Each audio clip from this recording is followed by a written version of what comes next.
Graça e paz, queridos, vamos a mais uma mensagem no nosso estudo do Sermão do Monte. Hoje estaremos trabalhando o tema, a disciplina da mente e do corpo, matrimônio, uma aliança divina.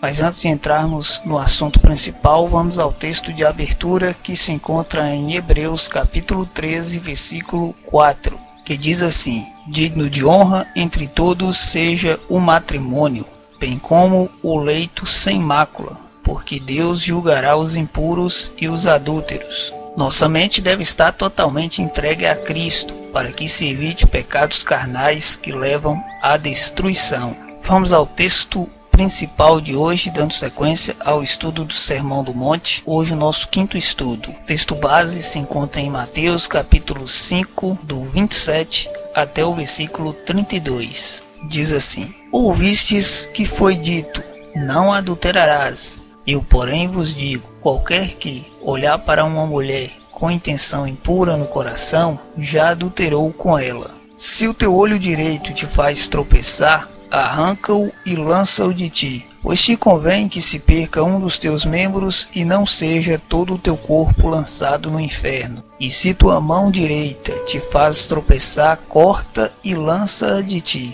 pois te convém que se perca um dos teus membros e não vá todo o seu corpo para o inferno. Também foi dito, aquele que repudiar sua mulher, dê-lhe carta de divórcio.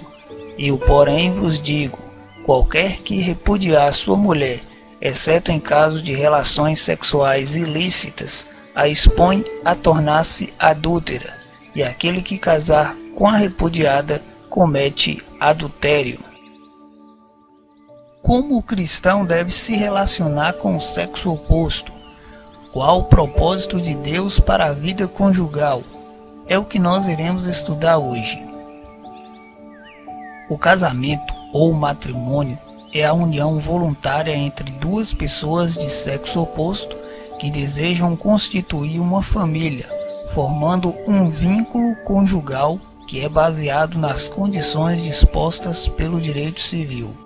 O casamento é algo que, feito de maneira correta, é aprovado por Deus e é o passo inicial para a formação da família, e dentro desse contexto que deve funcionar a vida sexual de um cristão. O sexo foi dado por Deus como uma bênção no matrimônio, não sendo ignorado na Bíblia. Porém, por causa do pecado, o homem desviado do padrão divino distorceu os princípios dessa bênção de Deus. Nosso Senhor Jesus também nos deixou ensinamentos sobre esse tema, nos ensinando a guardar nosso corpo de toda impureza, lascívia e prostituição. A guarda e o controle da nossa mente é o princípio para uma vida levada de forma correta, pura e santa. Devemos nos submeter a Cristo e assim disciplinar o nosso pensamento, evitando desenvolver pecados da carne, ocupando a mente com os ensinamentos das Escrituras. Além da disciplina mental, devemos controlar também nosso corpo e seus sentidos físicos, repulsando o pecado. No estudo de hoje, vemos Jesus revelando sua preocupação com a santidade do nosso corpo e da nossa mente. Ele chega a dizer, melhor que perca um dos membros do que todo o seu corpo seja lançado no inferno. Logicamente aqui ele usa um sentido figurado, mas o ensino é que a todo custo nós devemos nos manter afastados da cobiça e dentre os pecados carnais, o pecado sexual. Hoje o mundo despreza os preceitos do Senhor em relação a esse tema, mas os ensinamentos de Cristo são válidos para quem quer viver de forma que agrade a Deus. A maneira na qual olhamos para o sexo oposto é relevante para quem almeja viver o reino de Deus. Um homem olhar para uma mulher ou vice-versa com intenções impuras pode ser o caminho ao inferno, interrompendo nossa comunhão com Deus, além de destruir a família e a própria reputação. Deus quer nos preservar, nos incentivando a sermos obedientes.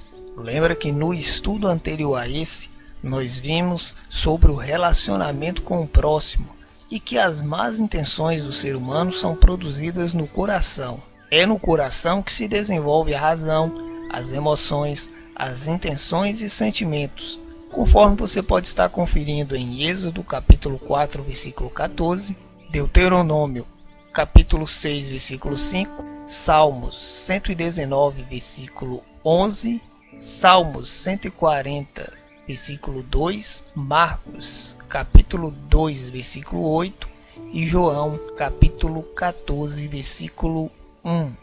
Jesus reconhece o domínio que a mente tem sobre o indivíduo, mas o pecado tem origem a partir do momento que ele é tramado. O olhar cobiçoso de um homem a uma mulher ou vice-versa é a centelha que desencadeia todo o processo, conforme a primeira carta de João, no capítulo 2, versículos 16 e 17. Quando alguém comete adultério, que é a relação extraconjugal, normalmente há uma longa história por trás, que teve início com um olhar lascivo, pois a mente tem o domínio, mas o corpo responde mediante os sentidos, no caso aqui, a visão. É por isso que nós devemos disciplinar a nossa mente, submetendo-a ao senhorio de Cristo. Este é o aspecto da salvação, conforme Efésios 6,17. A Bíblia compara a salvação com a figura de um capacete que protege a cabeça. Nos submetendo a Cristo, desenvolvemos respeito aos outros, no caso aqui ao sexo oposto. Sejamos mente de Cristo, conforme 2 Coríntios capítulo 2, versículo 16 e Romanos capítulo 12, versículo 2. Assim como no estudo anterior, reforçamos aqui também neste estudo que o mal tem que ser destruído no início. Se por um lado temos que disciplinar a nossa mente, da mesma forma nós temos que disciplinar o nosso corpo. Jesus condena não só um olhar malicioso, mas qualquer ação maléfica dos sentidos.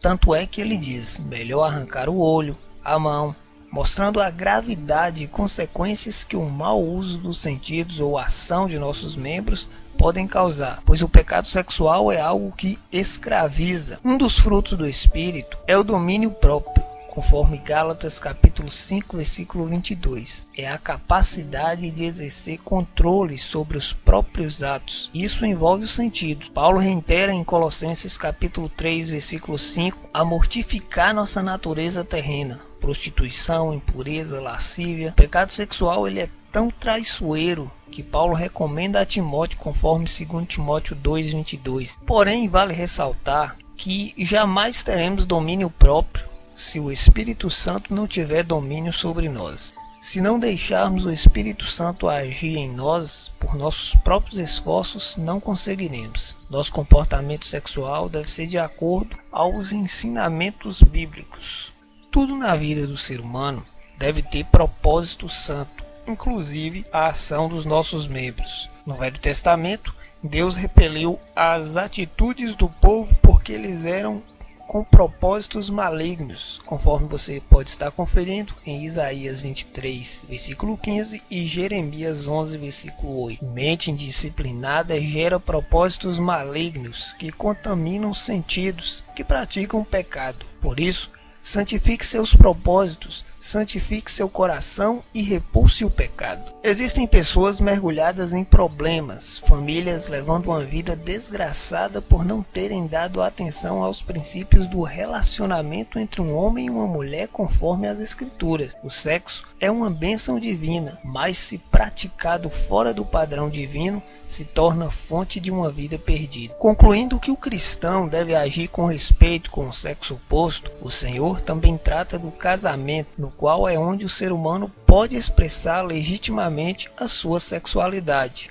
Conforme Marcos capítulo 10, versículo 7, a proposta de Deus é que o matrimônio jamais seja desfeito. O casamento é para toda a vida, e a quebra de um compromisso conjugal traz trágicos efeitos e consequências, e Deus adverte sobre isso. Hoje é confirmado pela maioria dos especialistas e estudiosos que flagelos como drogas, alto índice de suicídio entre adolescentes, disseminação da violência urbana, entre outras consequências, são frutos da desestruturação familiar nos modelos tradicionais, onde os cônjuges legitimamente casados são os pilares de sustentação. Quando esses se separam, os transtornos logo aparecem, geralmente por motivos egoístas e pela falta de observância da lei de Deus quanto à sexualidade e ao matrimônio. Se fossem atentos ao ideal de Deus, a sociedade certamente evitaria tanto sofrimento. Com tudo isso, e sabendo da natureza do coração humano, Jesus previu a exceção do divórcio em caso de infidelidade conjugal. O adultério é um pecado extremamente grave e serve até de ilustração na infidelidade do homem com Deus, conforme você pode ver no livro de Oséias. No adultério consiste a única situação bíblica que admite separação conjugal, não havendo nenhuma outra exceção prevista. Qualquer outro motivo alegando para a separação, na verdade esconde algum desejo carnal. Ainda assim, em casos de fornicação e adultério, enquanto houver possibilidade de perdoar mediante o arrependimento do cônjuge ofensor, é dever pastoral prestar todo o apoio possível para restaurar o matrimônio e cicatrizar as feridas que ficam. Porque da mesma forma que Deus não aceita a infidelidade do seu povo, Ele também é capaz de perdoar se houver arrependimento. O perdão continua sendo terapia para a restauração de feridas. A sexualidade dentro do casamento, nos padrões bíblicos, é dádiva de Deus. Disciplinar a mente e o corpo para evitar o pecado é dever do cristão, evitando a perda da comunhão com Deus. Submeta-se a Cristo e seja abençoado.